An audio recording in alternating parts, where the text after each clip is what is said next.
Hello friends, welcome back to coding hustlers. और अब हम लोग जाते हैं अपने इंसर्ट टैब की ओर, क्योंकि हमारा होम टैब पिछली वीडियोस में कंप्लीट हो चुका है। अगर आपने अभी तक हमारी वीडियोस को एक्सेस नहीं किया तो फिर मैं यहाँ पर आई बटन में लिंक दे दूँगा, आप जल्दी से जाके प्लेलिस्ट को एक्सेस कर लीजिए और पूरा शुरू से वीडियोज़ को देखिए, जिससे आपको पूरा एकदम शुरू से समझ में आए।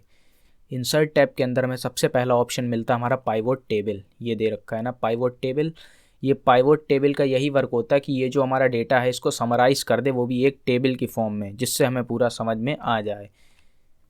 इसके लिए हमने यहाँ पर कुछ एंट्रीज़ लिख रखी हैं। जो हमारी एंट्रीज़ हैं वो 80 एंट्रीज़ हमने पहले से ले रखी हैं इस डेटा के लिए एक्सेल में।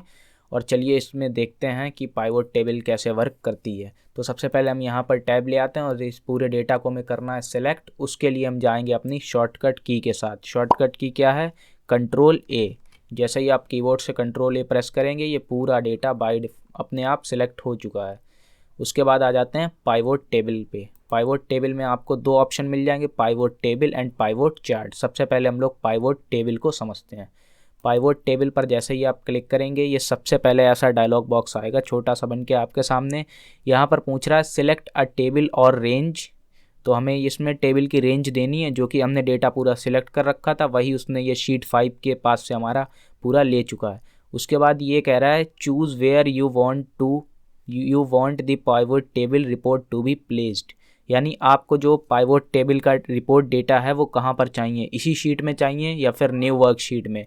तो हम यहाँ पर कर देंगे एग्जिस्टिंग वर्कशीट, यानी हमें इसी वर्कशीट में डेटा चाहिए। तो एग्जिस्टिंग वर्कशीट करेंगे। उसके बाद हम करते हैं ओके प्रेस। ओके प्रेस करने से पहले हमें यहाँ पर इसको लोकेशन देनी होगी।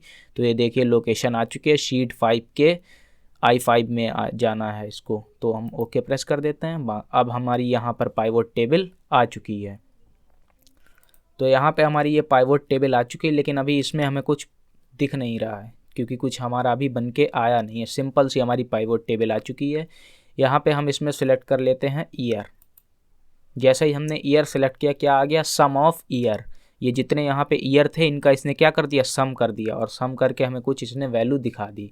उसके बाद हमें सेल सिलेक्ट करते हैं। हमें सेल वाइज ईयर चाहिए, ईयर वाइज सेल चाहिए कि कितनी सेल हुई है किस ईयर में।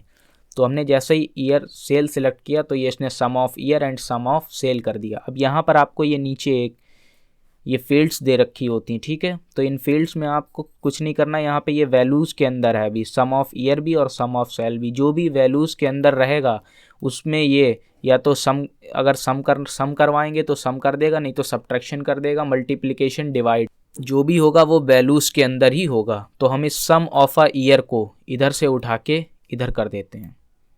तो ये देखिए ये रो लेवल है ना यहाँ पे कि ये पूरा डेटा रो के लेवल में आना चाहिए। अगर हम ईयर को उठा के इधर कॉलम के लेवल में ले जाएंगे तो ये देखिए ये कॉलम में आ चुके हैं, ठीक है। तो फिलहाल हम अभी रो के साथ कंटिन्यू करते हैं क्योंकि हमें रो से समझ में आ जाएगा ज़्यादा बेहतर से। हम इसको रो में ले आए तो ये ईयर हमारे सारे रो में आ चुके हैं। और सम ऑफ सेल अब देखिए 2010 मतलब 2010 में हमारी जितनी सेल हुई है टोटल करके उसने वो इस डेटा से उठा के और पूरी टोटल करके यहाँ पर ले आया। इसी तरीके से 2011 में, 2012 में, इसी तरीके से इसने। और ये यहाँ पर आपको डायरेक्ट इससे फ़िल्टर का भी ऑप्शन मिल रहा है। यहाँ से आप फ़िल्टर ये जैसे कि अब हमें सिलेक्ट ऑल हटा देते हैं, सिलेक्ट ऑल लगा हुआ है। अगर हम सिर्फ 15 और 14 में देखना चाहते हैं कि हमारी कितनी सेल हुई तो हम 15 और 14 को सिलेक्ट कर लेंगे, ओके प्रेस कर देंगे। तो ये देखिए 15 और 14 में हमारी इतनी सेल हुई, टोटल उसने कर दिया ग्रैंड टोटल, ठीक है। तो ये काम हमारा इससे हो जाता है। उसके बाद हम इसमें अभी मंथ भी ऐड करना चाहें या हम नेम वाइज देखना चाहते हैं। चलिए मंथ के हिसाब से पहले देखते हैं, ठीक है।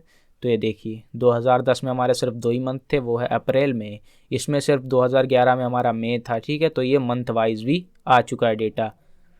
तो ये मंथ वाइज आ गया। अगर मंथ के हिसाब से आपको देखने, अगर हमें मंथ के हिसाब से नहीं देखने, नेम वाइज देखने, तो ये देखिए नेम के हिसाब से आ चुका है। बाकी अगर हम इससे ईयर हटा देते हैं और सिर्फ नेम वाइज देखना चाहें तो ये देखिए सिर्फ नेम वाइज यहाँ पर आ चुका है। और ये फ़िल्टर वही अप्लाई कर सकते हैं कि सिर्फ हमें जैसे कि ये राज वाला सिर्फ देखना है तो हम राज पे प्रेस कर देंगे, ओके। सिर्फ राज की सेल देखनी है तो ये देखिए राज की सेल आ चुकी है। और अगर इसी में हम मंथ को सिलेक्ट कर लेंगे तो हमें पता चल जाएगा राज ने फरवरी में इतनी सेल की, अप्रैल में इतनी सेल हुई है, जून में इतनी सेल हुई है, ठीक है। तो ये काम हमारे पाइवोट टेबल की मदद से बहुत ही आसान हो जाता है।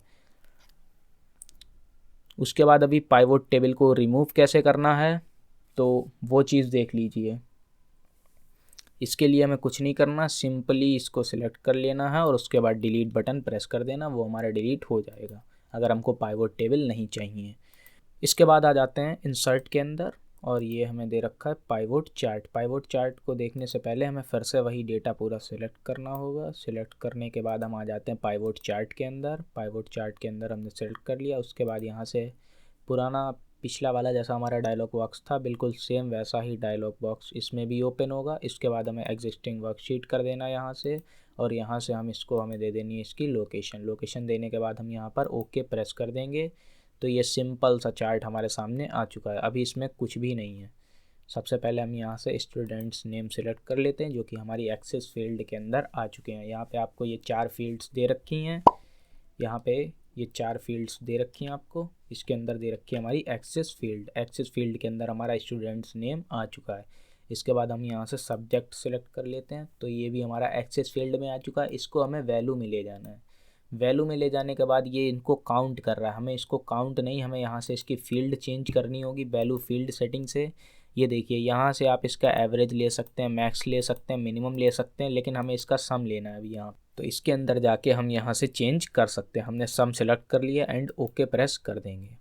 सम सेलेक्ट करते ही ओके प्रेस करते ही कुछ इस तरीके का डेटा आ जाएगा। उसके बाद हम नेक्स्ट सब्जेक्ट कोई सा सिलेक्ट कर लेते हैं, और नेक्स्ट सब्जेक्ट सिलेक्ट करने के बाद ये देखिए ये भी एक्सेस फील्ड में पहुंचा। इसको हमें पहुंचाना इधर वैल्यूज़ में, और ये भी काउंट में ही होगा। तो वैल्यू फील्ड सेटिंग के अंदर जाके हमें यहाँ पे सम ओके कर देना, ठीक है।